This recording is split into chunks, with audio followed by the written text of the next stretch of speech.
the next workshop, Professor Thea Vlieland will address the topic of the third workshop, which is challenges and policy options in health professionals' mobility.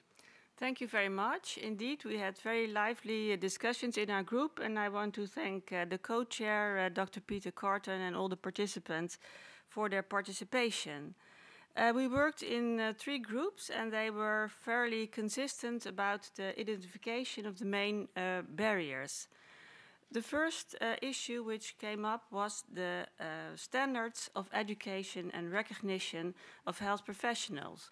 The question was raised whether we should accept that for health professionals, for many professions, there is a large variability within and among countries regarding their definition and the scope of practice.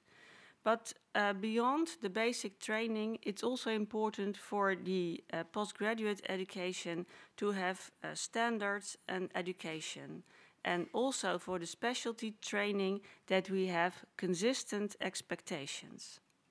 A second issue that was identified was the existence of cultural and language barriers and understanding of healthcare systems, a large diversity.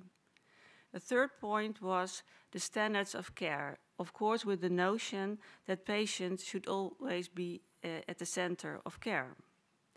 We also identified that there are many issues with health professionals that are beyond the scope of EULAR.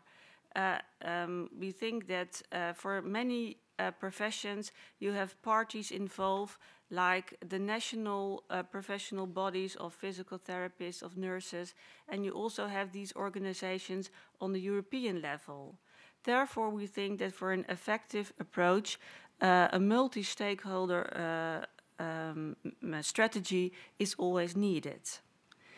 Another challenge that was identified was the existence of political barriers. Not only thinking of differences in employment conditions, but also concerns that may exist about immigrations.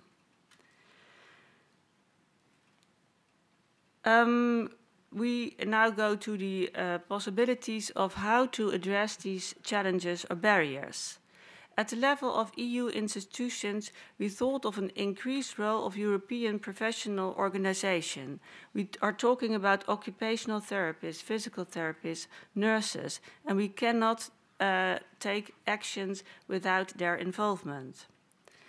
Another issue is the European planning and forecasting and training, to have pressure on member states to have that in place. To have an effective core curriculum of education, you need first to define competencies, and therefore we need a basic framework.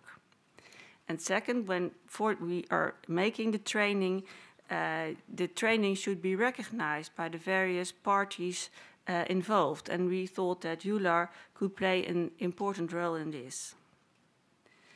On the level of member states and regions, we thought that they could play an important role in the training of professionals for language and cultural differences, the development of core competencies needed to treat patients with RMDs, and they could also play a role in the reduction of differentials of employment conditions.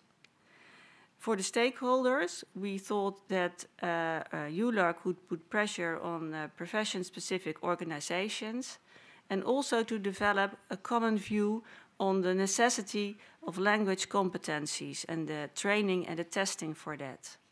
Furthermore, not only the development of standards of care, because we already have many standards in place, but in particular the implementation of what is already available. And finally, pressure on national bodies to facilitate European level changes.